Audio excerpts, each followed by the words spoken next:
Acrovyn is a construction specialties brand widely recognized as a leader in wall protection. Follow these steps to install Acrovyn sheet.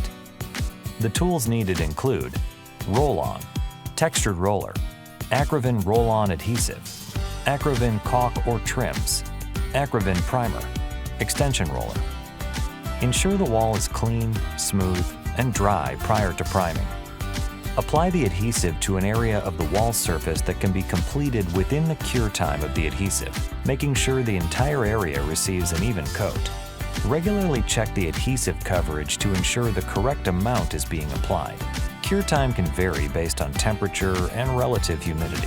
A fan or dehumidifier can help reduce this time. When applied, the adhesive is white and creamy. As it cures, the adhesive will become translucent and tacky.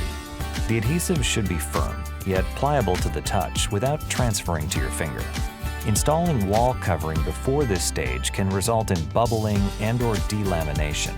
Once the adhesive is cured properly, install the wall covering. Once the sheet is applied and aligned, use the roller to ensure maximum contact with adhesive. Run your palm over the entire surface, checking for air pockets or loose areas. Repeat these steps as needed.